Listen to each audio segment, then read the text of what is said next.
All right, so now let's start the show. And the first segment that I'd like to do tonight is N-scale modeling. And this is sponsored by National Capital Trains. And if we could run that video, please.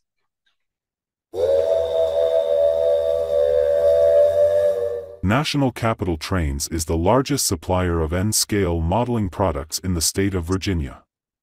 We have been in business since 1989. We carry a full line of modeling products, specializing in N and HO-N3 scales. We carry a large selection of competitively priced high-quality N-scale products from Atlas, Bachmann, Digitrax, Intermountain, Kato, Microtrains, NCE, Pico, Rapido, Soundtrax, as well as Brass. For foreign railroad train aficionados, we offer a wide selection of Japanese and European prototype trains. We are located 20 miles from Washington, D.C. in Springfield, Virginia. We are a short 7-minute drive off Interstate 95. Stop in and see us for the best in N-scale. We also have online ordering on our website, including great prices and expert advice. Call us for your N-scale modeling needs and advice. Use the QR code to visit our website. We look forward to serving you.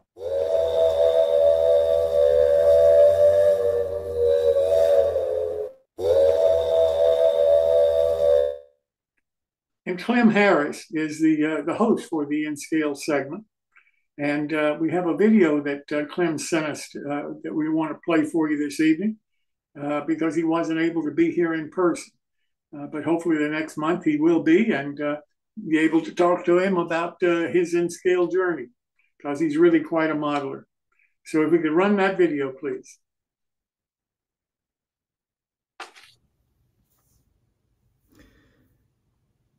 Hi guys, my name is Clem Harris. I wanted to formally introduce myself now that you've seen my interview with Craig Martin. I kind of got the horse ahead of the cart with my project in N-scale here. A little bit about me. I've been a career railroader for pretty much my entire adult life.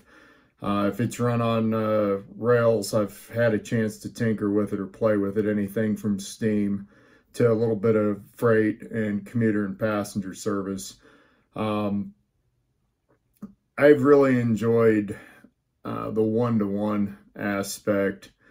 Ever since I was a smaller kid, I always wanted to play trains.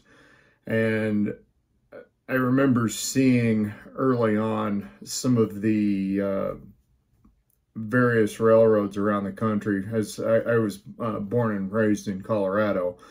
And when I was real young, we moved to Ohio to be closer to my dad's family. And I remember seeing Norfolk and Western, not Norfolk and Southern, but Norfolk and Western stuff in Ohio. And that always fascinated me. You got to see a little bit of my interview questions that I asked Craig during my segment here over the last couple of months. And I was going to basically run through and do the same questions for myself so you can get a better idea of who I am and what I'm about in the hobby. One of the questions that I had asked Craig in my interview with him is what got him into trains. For me personally, I jokingly tell people nowadays that when God was handing out brains, I heard trains and went and ran and got in the wrong line. Ever since I was, like I'd mentioned earlier, ever since I was a smaller kid, I'm just a big older kid now, but ever since I was a young kid, I've always been fascinated in trains, and it was just seemed to be that lifelong calling. Some of my earliest memories of trains that I mentioned were seeing Norfolk and Western in and around Ohio, and then we would go to visit my great-grandparents in northeastern New Mexico. And I remember seeing a lot of the Burlington Northern coal trains that ran across the old Colorado and Southern, Fort Worth and Denver in northeastern New Mexico. I can very vividly recall, even to this day, I can see those trains. I can smell the diesel exhaust. I can hear the rumble as they go by, even now. And I remember one of the memories that shaped being an engineer for me is always whenever the engineer would go by, he always had his arm out the window. He was always waving when they'd see us near the tracks. We spent a lot of time going back and forth between Colorado Springs and northeastern New Mexico when I was a kid. So I got to see a lot of the joint line in Colorado, from Colorado Springs down into Trinidad, and then the Santa Fe over Raton Pass, and then out in northeastern New Mexico there was along the old Fort Worth and Denver, Colorado and Southern. Those are some of my earliest memories of trains, and those are some of the things that always just fascinated me. It was always really neat, the sights and the sounds, and especially what interests me, and I've tried to emulate in N scale as much as I can in my modeling, is I really enjoy the lighting aspect, the lighting, and now the sound aspect, that we have that available to us in N scale. One of the other questions I'd asked Craig was, why did he pick N scale? And for me, why I wound up picking N scale, I remember being 9, 10 years old, and my cousin and I had, he came up with this, it was an old Atlas Rivarossi Pacific, a little 462, and a couple of cars, and we ran that thing. That thing had 2 speeds: either it ran or it didn't run, it was stopped, or it was full speed. There was no in between. It's not nothing as nice as what we have nowadays in N scale. I always thought the size of those were really neat, and being a kid in the late 70s and early 80s, it really, having stuff like Micro Machines and the smaller always just kind of fascinated me a little bit more. I tried building an HO layout as I was about 11 or 12. And got a few things put together. It was a simple oval on a 4x8 sheet of plywood, like everybody starts with, and it was a lot of fun. I've actually had a dream of one of these days maybe duplicating some of those HO engines that I had as a kid and having them now in N. One of the other questions I had asked Craig is if he dabbled in other scales. And for me, I mentioned earlier, I railroad for a living. I've spent the last 27 years on the railroad in some capacity or another. So between 1-to-1 and N scale, I'll occasionally tackle a sound project for a friend in HO or another scale. But at least for what I'm doing, I stick completely with N scale. And I had asked Craig, why did he pick what he's modeling? And for me, not to go towards the political side of this discussion, but after 9/11, as I started having my own family, the tragic events of 9/11 occurred. And prior to 9/11, you could bring your wife, your kids. It was a little bit easier for them to have access to see what I do for a living. And now, as everybody knows, post 9/11, you simply can't do that anymore. And so for me, to be able to model what I see today and duplicate it and bring it home and let my son see it, who's the youngest of my 3 kids.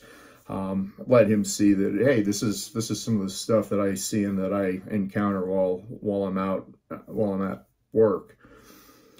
That's the biggest motivation for why I model today. I do have a bend for passenger trains. I work on a passenger train currently as an engineer. Passenger service has always fascinated me, and I really like that post-World War II era where you could possibly find a steam engine on the point, or you could possibly find the latest, shiniest new diesels. And so any kind of passenger train from World War II into about the mid 50s, before the service really started kind of started sliding on many railroads. I do absolutely enjoy modeling those trains. I'm kind of a little bit OCD. I will put blinds in windows in my passenger cars. I'll put people in the chairs. I won't go through and necessarily paint up the interiors completely, but like for diners, I'll show like a white tablecloth in the diner to show that, hey, this is nice service. One of the craziest things I've done in N scale, and I've talked about this elsewhere, is a close friend of mine and I, Adam Pinellas, we had a long drawn out conversation over the course of a couple of weeks about properly modeling the color of Solex glass. And for Solex glass, for those of you that are wondering what that is, if you have ever seen any of the California Zephyr cars, they have kind of that greenish tint to them. And that greenish tint, depending on the angle and the sunlight and the color of the sky. I mean, we talked about all of this stuff to get the exact color. And in some instances, it has almost a blue hue to it. And then other times it looks green. And trying to duplicate that in any scale, let alone N scale, wound up being a worthwhile task. One of these, in one of the videos in the future, I hope to be able to show how I did that. Another question I'd ask Craig is what his least favorite part of the hobby is. And for me personally, I find that my least favorite part of the hobby is somebody else counting my rivets. And what I mean by that is there's room for everybody in the hobby. And if you want to get just as detail oriented with any scale, you can. And I want to say that simply as I personally believe that there's room for everybody to be able to enjoy whatever they want to do in the hobby. And so sometimes you'll see, if you see a person running a train around a club layout that maybe doesn't have all prototypical cars for the era, they've got a modern diesel locomotive and they're pulling wooden refrigerator cars. The question I come back to is, are they having fun? And if they're truly having fun and enjoying the hobby, I don't want to be that guy to burst their bubble and make their experience less because I was over there nitpicking and going, oh, look, you got wooden box cars behind a modern diesel engine. You can't do that. That sucks the fun out of it for everybody. I asked Craig what my favorite part of the hobby is. And for me personally, I find that sound and lights, especially now that you have the issue lock sound available in N scale, and in many cases that's even drop in now. Being able to put sound, have like flashing ditch lights on like a modern Amtrak engine or a modern freight engine. During the pandemic, I had done a NMRAX video for demonstrating how to put lights in an N-scale P42, and that video was able to show how to get every external light on a Amtrak P42 to work. The step lights on all four corners of the locomotive, the marker lights on both ends, the headlights on both ends, and then having the ditch lights flash also. There's something to me as a railroader as I walk up and especially the more vivid memories that I have in my time on the railroad is always walking up to a locomotive consist in the dark, and you see the step lights and you see the little walkway lights and the headlights on dim, and all of those things factor in, and that to me really builds what I'm trying to do in N scale and the direction that I try and go. I have a video I'd like to share with you, and it's an unusual video, but it's to show you a little bit of what can be pulled off in N scale. I have a video that was shot on my friend Adam Pinales' layout that he had in N scale at the time before he took it down, and it's my N scale California Zephyr in the dark. And as you watch this go by, it's that is what interests me, because you see the Mars light on the locomotive, you see the headlight as it gets a little bit closer, you see the step lights on the engines, you see the lights in the cars, and you can see a little bit of that green Solex glass that I was mentioning.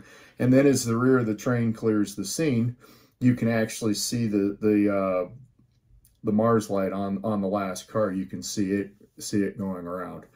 And with that, I'd like to share that video.